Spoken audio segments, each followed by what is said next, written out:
Hello and welcome back. My name is Ashley and I'm a mom of two little girls. I have a 5-year-old named Kylie and I also have a 3-year-old named Mia. So I've been thinking a lot lately about what some of those fundamental differences are between being a Montessori parent versus a more traditional parent. Like if you were to walk into two very different parents' homes and look at them, what are some of the key differences that you would see that would maybe pop out at you as being majorly different between the two? What would distinguish a Montessori parenting style versus a more traditional parenting style to the untrained eye? And I thought this could be helpful to not only those who are just getting started on their journey as Montessori parents, but maybe for some of those who have been doing it for a little while and who are wondering, are there other things that I can really be focusing on at this point? So from one busy parent to another, today I would like to share with you 15 swaps for the Montessori parent versus traditional parenting from beginner to advanced. All right, so just some quick information to help orient you as to how I've decided to organize this list of swaps so that it makes sense.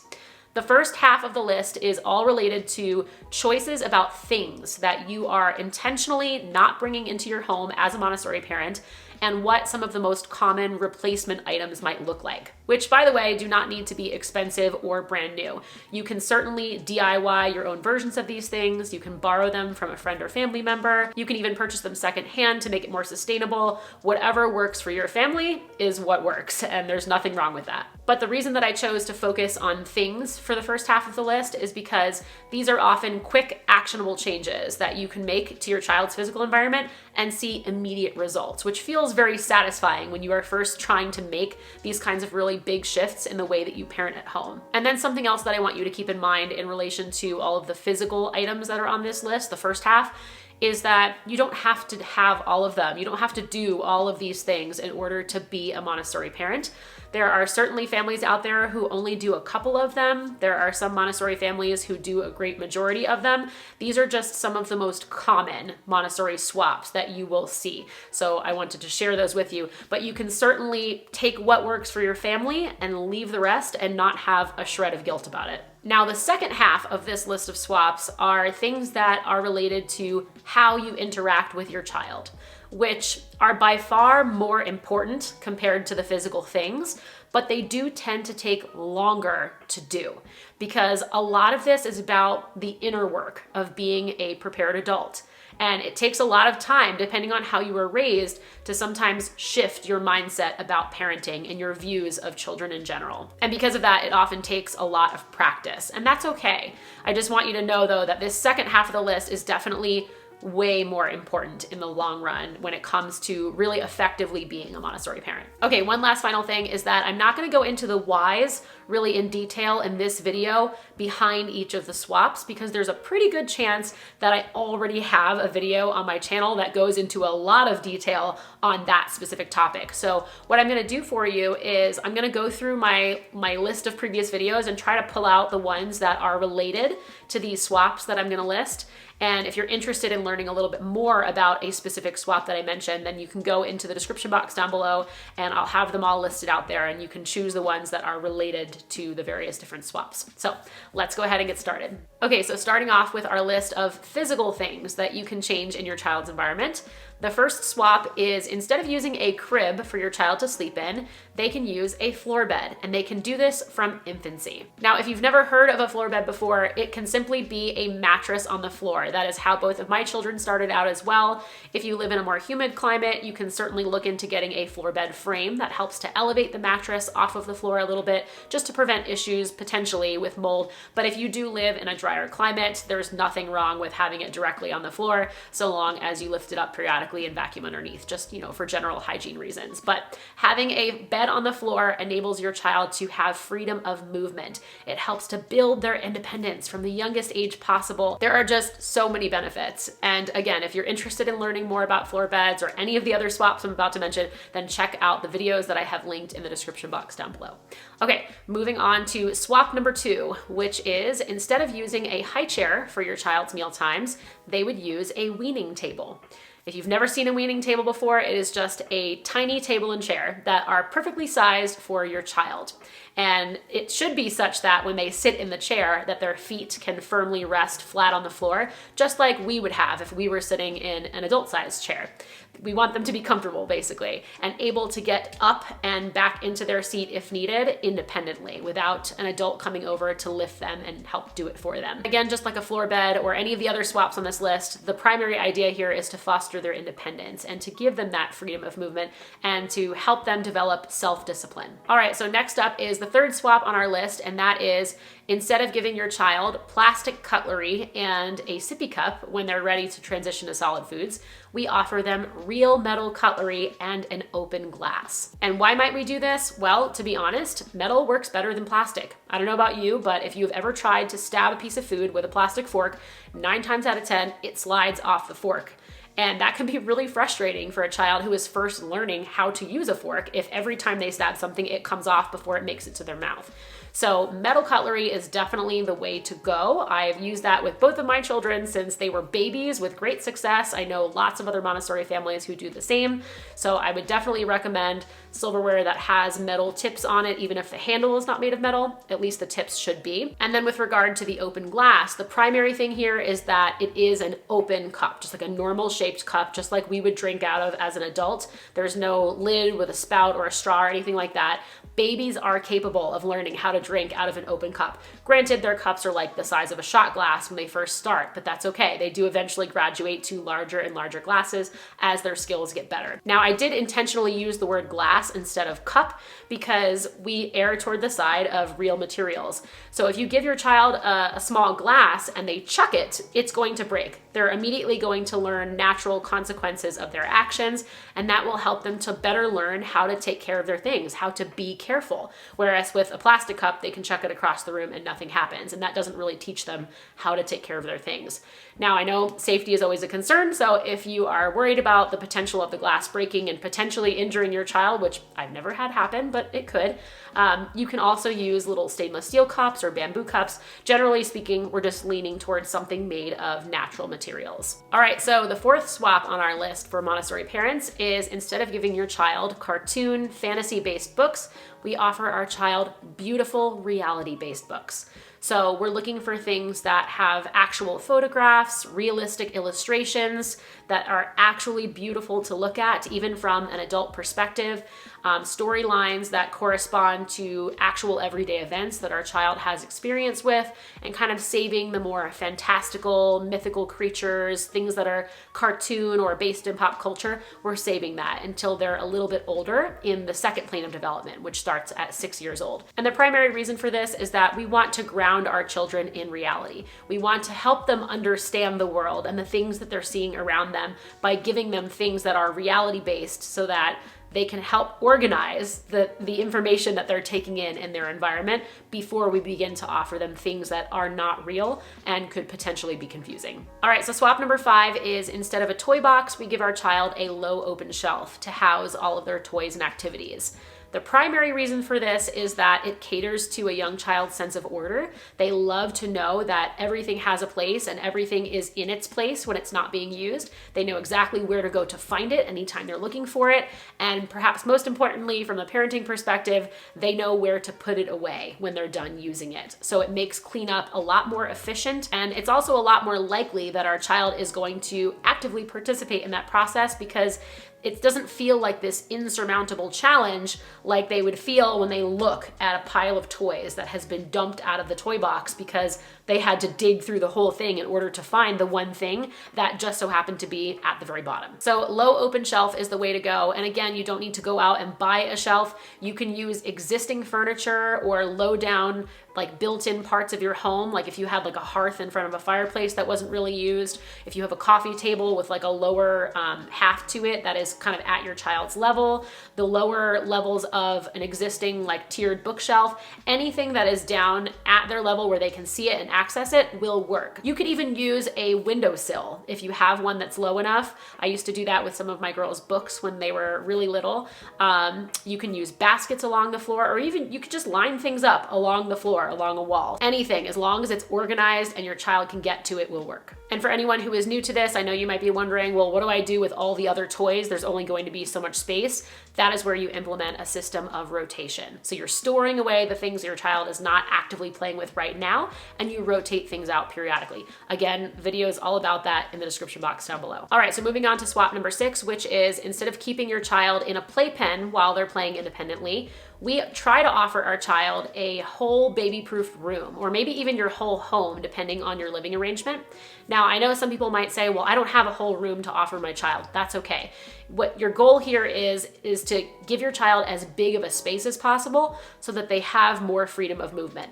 So if you are living in a much smaller space as a family, then you might consider just baby-proofing the whole space, as I said, or you can maybe kind of cordon off a much larger section of your space. Again, the idea being this freedom of movement. We want our child to be able to stretch out and exercise their bodies as much as they possibly can from the time that they're born. And unfortunately, putting your child in like the traditional playpen is a very restrictive space and often limits their range of movement. So all that said, there really isn't one right way to do this because every family's living situation is going to be different.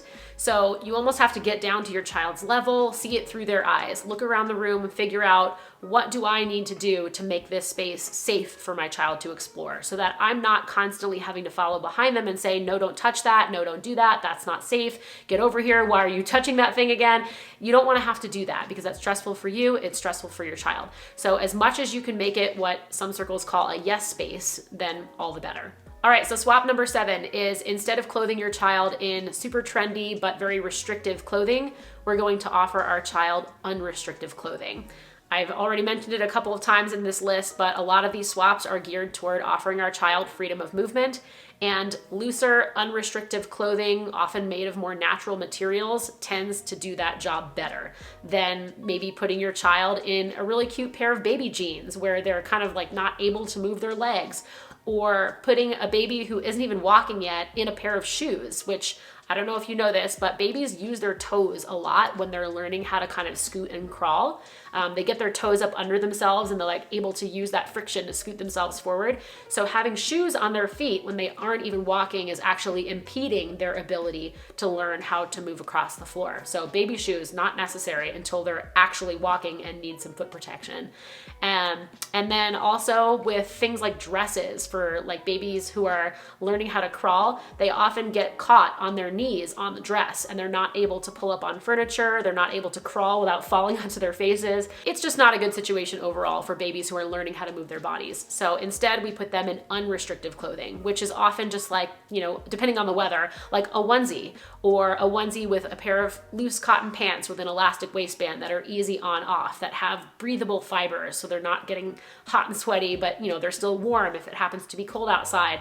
We really try not even to put socks on them for the reasons that I just mentioned about the shoes, unless of course the weather is really cold where you live and they need socks just to keep their bodies warm. But again, just try to think about what kinds of movements is my baby doing right now and how can I place them in clothing that is going to enable them to achieve those kinds of movements without restricting them in some way. All right, so the 8th swap on our list is actually just something that you wouldn't buy at all. It doesn't have a replacement, which would actually save you a lot of money in the long run, especially when you're a first-time parent and probably accumulating a lot of these. And this is baby containers. So I'm talking swings, bouncers, floor seats, jumpers, high chairs, all of these things that we have invented to hold babies. Your baby doesn't actually need them. So instead we swap it out for unrestricted time for movement on the floor. And I've already mentioned several times in this video the benefits of the freedom of movement for your baby from as early as the day that they're born. So I don't think I need to repeat those again. That is the primary reason for not using a baby container, is so that they do have freedom of movement. And I know that this is probably a pretty controversial one for some people because they feel like they rely on the swing or the bouncer to help get their baby to sleep, especially in those early days. And I am not judging you. Again, like I said at the beginning of the video, you just have to do what works for your family. So if using some of these devices in those early days just to get through it, to feel like you're surviving from day to day, if that's what you need to do, then you do you. There are no Montessori police out there. Just know that as your baby grows, it is going to benefit them more to have more time to be on the floor and just stretch and explore and do what they're going to do, see what their bodies are capable of. So it's not something that they need per se, the way our consumer culture leads us to believe, but it's something that can help you. It's a tool that you can use when you need it. But I think as a Montessori parent, our goal would eventually be to try to phase those things out as our child grows. And then finally, the last of the physical items on our list, this is actually our 9th swap on the list, and that is, instead of giving our child plastic toys, we are giving them toys made with natural materials. So again, this is kind of a choice about which things you're bringing into your home. You're probably still going to be spending money on toys no matter what, but it's definitely helpful to think about what these toys are made of, because most often you're going to find that a lot of toys marketed for babies and young children are made of plastic. They're often very colorful and flashy, battery operated, and these kinds of toys, they do a lot of entertaining for our child. Instead, we want to look for toys that are made of wood, that are made of cotton and wool and silk, things that are pleasing to touch, even for an adult, that have different weights and textures and temperatures, things that our child can really explore that help them relate to the natural environment. And the benefit of those kinds of toys is that often they're a lot more open-ended. So passive toys make active children. That's a good thing to remember. The less the toy does, basically, the more our child has to engage with it. And that's what we want. We don't want them to be constantly entertained and for that to be the expectation. But then also these things often tend to be of much higher quality. So they will last longer. You can pass them on to siblings who are maybe born at a later time, or you can sell them secondhand. They tend to have a much higher resale value. So yeah, natural materials are definitely something that a Montessori parent looks for in their children's toys. Okay, so now we're going to move on to the second half of our list of swaps for Montessori parents, and these ones are all related to how you interact with your child. As I said earlier, I really feel like these are more important than the 9 things we just talked about in the end, but sometimes the physical is just easier to start with. So these are things that you can work toward. These are goals that you can keep in the back of your mind as a Montessori parent. These are the things that are going to have the greatest impact, I think, on your relationship with your child, and also the greatest benefits to your child in their own development. So swap number 10 is, instead of the adult feeding the child at meal times, we allow the child to feed themselves. Now, this is going to look a little different depending on whether you are doing just like straight purees or if you're doing a little bit of baby-led weaning, but regardless of which method you choose, we're still going to give our child the opportunity to feed themselves as much as possible. So what this would look like for finger foods, baby-led weaning, is pretty simple. You're just preparing the foods and then you're placing it in front of your child on a plate or on the table, on the tray, wherever you're feeding them. You're just putting it in front of them and allowing them to decide which food they would like to pick up and try and put in their mouth. We're not picking up bits of food and putting it in their mouth for them, because that could pose a choking hazard and maybe they don't want to try that food. We're trying to be as respectful as possible. And then on the other side of this, if your baby is eating pureed food, instead of taking the spoon, scooping the puree, and then hand feeding it to them, like they're opening their mouth like a little bird, which is actually really cute. But instead of doing that, you can actually have 2 spoons at the ready. So you've got 1 spoon for yourself and then 1 spoon for your child. In the very beginning stages, you're gonna have to load the spoon for them and then offer them their spoon kind of handle side first, or maybe put it down on the tray and allow them to pick it up, and then they can put the spoon in their mouths. And of course, they're gonna dump it upside down. They're not gonna get it wrong. Things are gonna get messy, but that is par for the course when babies are learning how to eat. So you just kind of have to expect that and make peace with it. But they have their own spoon. This way, you still have another spoon kind of at the ready to be preloading, and then you can trade with them. And that solves the problem for a lot of people of the baby trying to grab the spoon from the adult or not wanting to let go of their spoon. If they see another spoon coming in with more food, they're more willing to drop the one they have, and then you can just kind of trade and do this like rotation back and forth. So that is how you would do it with purees. And you can, of course, do a mix of the 2 approaches as well. And then, of course, as they get bigger, they become more capable, and then you can just give them their food with the spoon in it, and they're just ready to go. They already know how to do it. Okay, swap number 11 is, instead of placing things around your house that your child might need way up high on a hook, for example, that is at adult height, we're going to intentionally place things around our house down low where our child can access them independently. We really want to consider how we can set up our home environment so that our child is able to be independent. They don't have to constantly come and ask us for help with every little task. Getting up to the sink to wash their hands, maybe we can add a stool so that they can do that by themselves. If they want a drink of water, maybe we can set up a little water station with a very easy to use little pitcher and some glasses right next to it so that if they're thirsty, they can help themselves to a glass of water and they don't need to come get you. Little things like that. How can we set up our homes? Because oftentimes our homes are set up for adults. Everything is at adult height. The hooks for jackets are way up high. All the cleaning tools are stored up high. A basket of rags to wipe up a spill are stored in a cabinet somewhere completely out of their reach. All of the plates and cups and silverware and things that they need for meal times are in drawers that are often above their ability to reach in there and get what they need.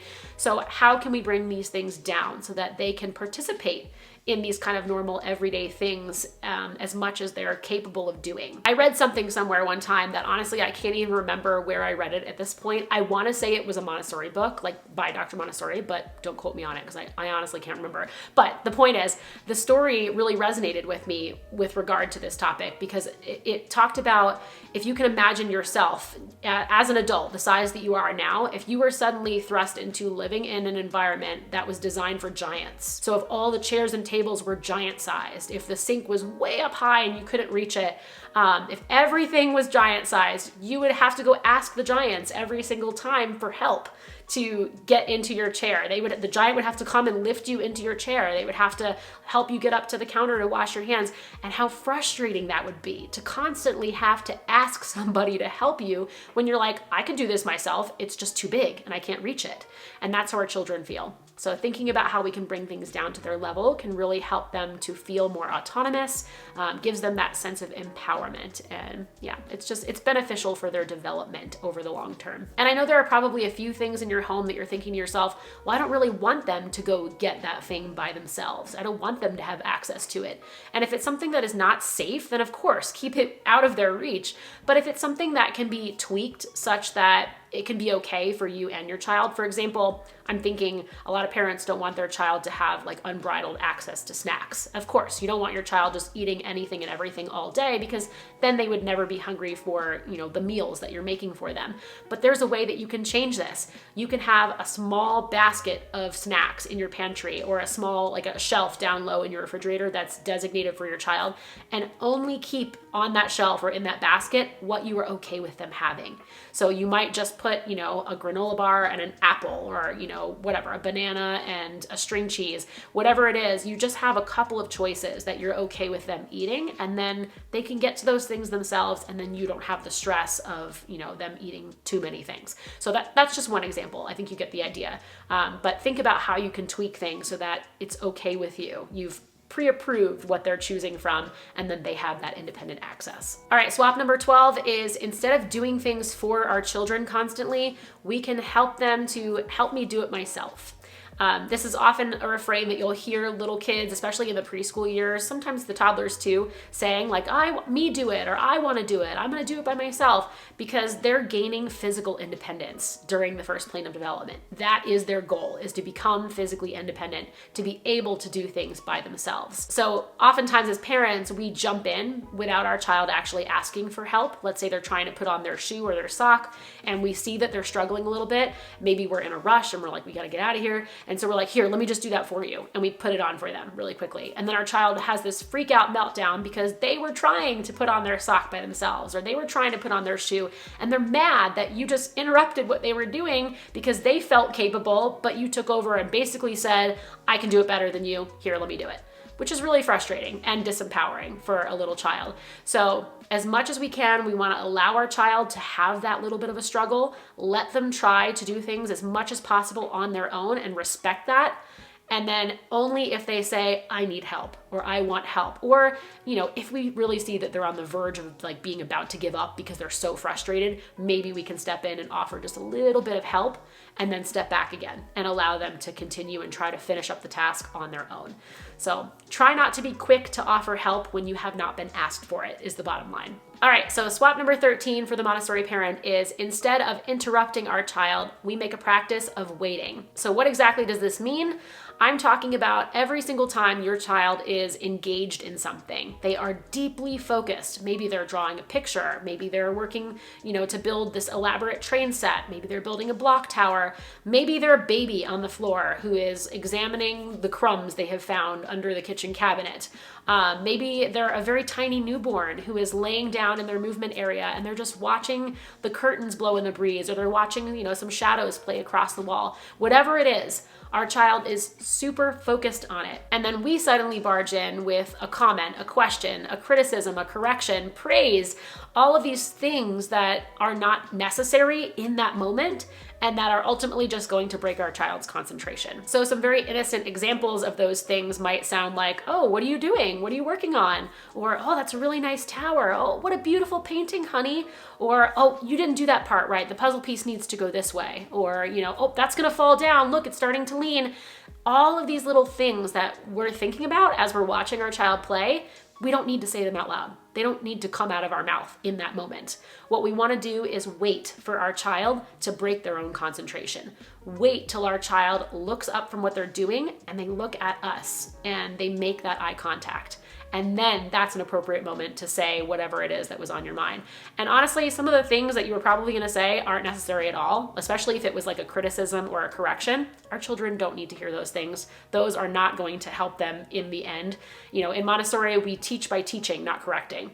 So oftentimes we don't need to say these things at all. But if it was just a question or like a little bit of encouragement or feedback about something you noticed, those things are fine, but you wanna wait until the right moment. So make a practice of waiting and not interrupting when possible. I know life happens. Sometimes we have to move our child along from one thing to the next to, make sure they're getting through the day. But again, within reason, whenever you can, allow them that time to focus and concentrate. That is your job as a Montessori parent, is to fiercely, like a tiger, protect their concentration, because the more they can build that concentration, the better it is for their development. All right, we are nearing the end of the list. We're on swap number 14, which is instead of using punishments and rewards, we offer our children encouragement and feedback.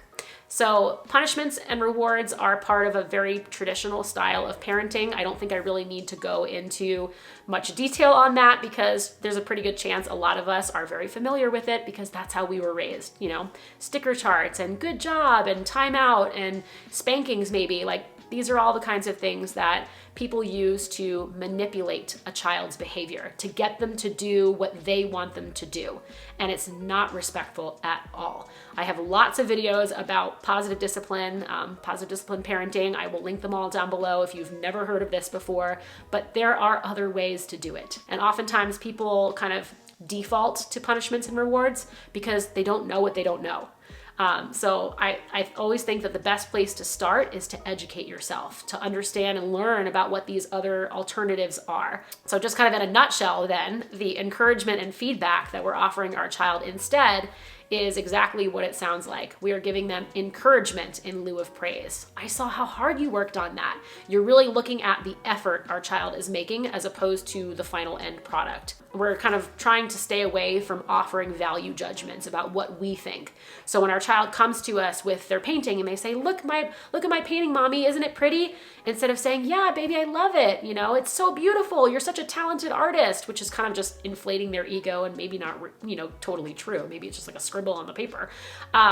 Instead, we're giving them really specific feedback. Like, yeah, I saw you worked on that painting for a really long time. I see that you used a lot of yellow and blue right over here. Why did you decide to use those colors? And so we're engaging them in a conversation about their efforts and drawing their attention to the things that we've noticed and that we appreciate about their work. And that is much more helpful to a child than to just hear, a generic, good job, buddy. That doesn't give them any information. So encouragement and feedback with regard to their efforts is light years better than any form of rewards or punishments. And again, if you want to learn more about that, check out the videos down below. All right, so the 15th and final swap for Montessori parents is one that I intentionally made the last one because I really feel like it's the most difficult of the things on this list. And that is, instead of protecting our children from all of the frustrations and disappointments, making mistakes that are going to happen in life, instead of protecting them from that, we allow them to make mistakes, to experience those frustrations, to know what that disappointment feels like sometimes. We intentionally allow it to happen. Now, I'm not saying that we're like never doing anything to help our child and we're just allowing them to feel like they're floundering through life. That's not what I mean. But I mean like really trying to not jump in ahead of time in situations and say, oh, don't do that because this is what's going to happen. You know, we're constantly thinking because we as adults, we know what the next step is going to be. We know what the consequence of a particular action is going to be. We're constantly looking ahead to the future, to those outcomes. And our child is not. They are very much living in the present moment. They're not really thinking about the future. And so we want to save them sometimes from what we know is going to be a frustrating situation or a disappointment. And so we try to step in and say, well, here's what you need to do instead so that this doesn't happen. And that is not helpful, you know, in the grander scheme of things, it's not helpful. Our child needs to experience frustration sometimes. They need to know that the world does not revolve around them and that things aren't always going to go their way. You know, so like, for example, with a child who maybe they had a play date that was scheduled and the play date was canceled because the child was sick or whatever, you know, it got canceled and our child's really frustrated. And instead of trying to, you know, prevent them from feeling that frustration, trying to smooth things over, oh, it's okay, maybe we can go to Emily's house instead, or whatever the solution is that you're coming up with, instead we can just acknowledge our child's feelings about the situation. That is so frustrating. I know you were so looking forward to going over to Becca's house today, and now she's sick and we can't go over. I really hope that she feels better soon so that we can have a play date. But really just allowing them to see that frustrations happen and that it's okay. They're going to come out on the other side of it feeling okay. And I think with babies, oftentimes this presents itself as trying to keep your child from crying because that's how babies communicate their feelings about everything. They just cry, you know, anytime something is wrong, they cry. And we have to work really hard to figure out what those different cries mean over the, you know, course of the first couple of months of their life. But we want to keep them from crying because it's just like the sound that we don't want to hear. It makes us feel on edge as parents. And I get that. That is biologically wired into us. But we have to remind ourselves it's not our job to keep our child from getting upset. It's not our job to keep them from being frustrated. Obviously, it is our job to take care of them and provide for their basic needs, you know, with regard to safety, food, shelter, sleep, warmth, love, you know, those basics have to be covered. But beyond that, if something doesn't go our child's way and they're frustrated about it, it's okay. It's okay for them to cry. It's okay for them to feel disappointed. And our only job is to be there for them, to acknowledge those feelings, to tell them, hey, you know what? I know how that feels. You know, it doesn't feel good. I get it. I'm here. I'm here with a hug if you need it. And that's it, you know, and they will eventually understand that those emotions aren't forever and they'll come out on the other side okay. So anyway, that was a very long-winded explanation, but I think you understand like what I'm saying here is that we don't need to jump in all the time to prevent some of these kinds of smaller things from happening. It's okay to allow them to happen and to let our child know that we are there for them no matter what. Okay, so I thought this was going to be a really short video and I'm thinking this is probably going to end up being one of my longer ones, but that's okay. You guys know that I'm long-winded. So I hope you found these 15 swaps for Montessori parents to be helpful. If you did, then please be sure to give this video a thumbs up. And if you'd like more practical tips and advice for implementing Montessori at home with your children, then you might also consider subscribing to my channel. This way you don't miss a new video. My book, The Montessori Home, Create a Space for Your Child to Thrive, is now available in paperback, ebook, and audiobook on Amazon and in all major book retailers. I also have several e-courses, an online community just for Montessori parents where I do live group coaching sessions once a month. And for anyone who is looking for more individualized support, I also offer private coaching sessions. So links to all of those resources are in the description box down below. Thank you so much for watching, and I will see you next time. Bye.